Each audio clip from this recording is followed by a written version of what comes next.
তাহলে উৎসব সিনেমাটা কালেকশনের দিক থেকে তাণ্ডব সিনেমাকেও ছাড়িয়ে গিয়েছে। জি ভাই, অবিশ্বাস্য হলেও এটাই সত্যি। বিষয়টা বুঝতে হলে আজকের ভিডিওটা সম্পূর্ণ অবশ্যই দেখতে হবে। আজকের ভিডিওটার মধ্যে জানাবো তাণ্ডব, উৎসব, ইনসাফ এবং নীলচক্র এই চারটা সিনেমা 17 এবং 18 নম্বর দিনে কত টাকা কালেকশন করেছে। আরো জানাবো তাণ্ডব সিনেমাটা আমেরিকা এবং কানাডা থেকে প্রথম সপ্তাহে কত টাকা কালেকশন করেছে। ভিডিওর শেষে জানাবো ওপার বাংলা সুপারস্টার জিতের আপকামিং সিনেমা সম্পর্কে একটা ধামাকাদার আপডেট। তাহলে চলুন আর যারা কথা না বলে ভিডিও শুরু করি। প্রথমে আসি তাণ্ডব সিনেমাটা আমেরিকা এবং কানাডা থেকে প্রথম সপ্তাহে কত টাকা কালেকশন করেছে সে বিষয়টার কাছে। আমেরিকা এবং কানাডার প্রেক্ষাগৃহ থেকে মুক্তির প্রথম 10 দিনে তাণ্ডব সিনেমার গ্রস কালেকশন হচ্ছে 46,000 মার্কিন ডলার, যা বাংলা টাকায় প্রায় 55,59,000 টাকা। বায়োস্কোপ ফিল্মসের পরিবেশনায় সিনেমাটা প্রথম সপ্তাহে ইউএস এর মধ্যে 21টা প্রেক্ষাগৃহের মধ্যে চলেছে।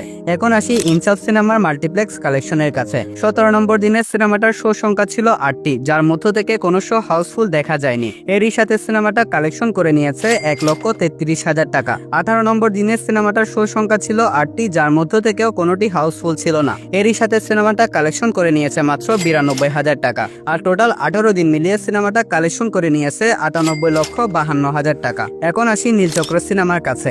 এক কথায় যদি বলি, এই সিনেমার একদম বেহাল দশা। সিনেমাটা 17 নম্বর দিনে শো সংখ্যা ছিল 1টি, যা হাউসফুল ছিল না। এরই সাথে সিনেমাটা কালেকশন করে নিয়েছে মাত্র 4,200 টাকা। 18 নম্বর দিনে এই সিনেমার শো সংখ্যা ছিল 8টি এবং কোনোটি হাউসফুল ছিল না। এরই সাথে সিনেমাটা কালেকশন করে নিয়েছে 9,400 টাকা। আর টোটাল 18 দিন মিলিয়ে নীলচক্র সিনেমাটা কালেকশন করে নিয়েছে 21,51,000 টাকা। এখন আসি মেগাস্টার শাকিব খান অভিনীত তাণ্ডব সিনেমার কাছে। মুক্তির 17 নম্বর দিনে সিনেমাটা মোটামুটি হোল্ড বজায় রেখেছে। সেই দিন সিনেমাটার শো সংখ্যা ছিল 57টি, যার মধ্য থেকে স্টার সিনেপ্লেক্সের মধ্যে চলা 34টা শো এর মধ্য থেকে একটা ছিল হাউসফুল এবং আরেকটা ছিল অলমোস্ট ফুল। এরই সাথে সিনেমাটা কালেকশন করেছে 17,42,000 টাকা। 18 নম্বর দিনে সিনেমাটার কালেকশনের সামান্য একটু ড্রপ দেখা গিয়েছে। সেদিন সিনেমাটার টোটাল শো সংখ্যা ছিল 59টি। আর প্রথমবারের মতন এই সিনেমার কোনো শো হাউসফুল দেখা যায়নি। এরই সাথে সিনেমাটা কালেকশন করে নিয়েছে 15,76,000 টাকা।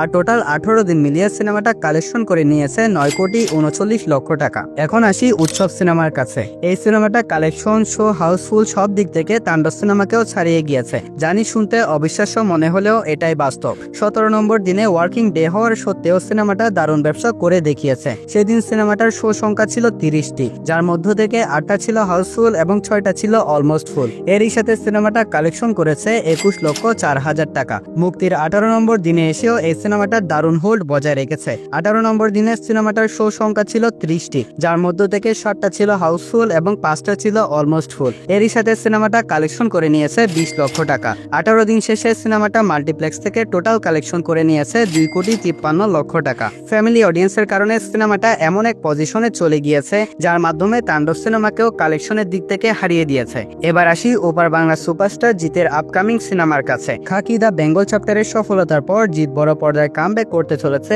এমন একটা সিনেমা দিয়ে, যে সিনেমার নাম হচ্ছে কেউ বলে বিপ্লবী, আবার কেউ বলে ডাকাত। জি হ্যাঁ, এটাই হচ্ছে এই সিনেমার নাম। এটা একটা বায়োপিক সিনেমা, যা বিপ্লবী নেতা অনন্তলাল সিংহের জীবনী থেকে নির্মাণ করা হবে। এই সিনেমার মধ্যে জিতকে নেভার সিন বিফোর, অর্থাৎ এমন একটা লুকে দেখতে পাওয়া যাবে যেরকম লুকে তাকে আজ পর্যন্ত কখনোই দেখা যায় নাই। একটা লুক বললে ভুল হবে। এই সিনেমায় জিতের 4 থেকে 5টা আলাদা আলাদা লুক থাকবে, অর্থাৎ অনন্তলাল সিংহের ইয়াং থেকে বৃদ্ধ পর্যন্ত। তবে সিনেমাটার মধ্যে অনন্তলাল সিংহের চরিত্রটাকে ভালোভাবে ফুটিয়ে তুলতে হলে জিতকে অনেক প্রশিক্ষণ নিতে হবে, যার মধ্যে একটি হচ্ছে লাঠি খেলা। আর বর্তমানে জিত লাঠি খেলা ট্রেনিং নিচ্ছেন। সকল প্রস্তুতি শেষ হলে অক্টোবর থেকে কলকাতা এবং ঝড়গ্রামে এই সিনেমার 50 থেকে 55 দিনের শুটিং শুরু করা হবে। সিনেমাটার মধ্যে থাকবে history, periodic drama, commercial elements ইত্যাদি। সিনেমাটা প্রডিউস করবে জিতের প্রোডাকশন কোম্পানি জিপস। তাই সিনেমাটার কোয়ালিটি নিয়ে কোনো সন্দেহ থাকছে না। সবকিছু ঠিক থাকলে এই সিনেমার মাধ্যমে জিতের মেগা কামব্যাক হতে চলেছে। সো গাইস, ভিডিওটা ছিল এতটুকু পর্যন্তই। ভিডিও ভালো লাগলে অবশ্যই ভিডিওতে লাইক এবং চ্যানেলটাও সাবস্ক্রাইব করে রাখবেন। তাহলে দেখা হচ্ছে পরবর্তী ভিডিওতে। ততক্ষণ ভালো থাকবেন, সুস্থ থাকবেন। Take care. আল্লাহ হাফেজ।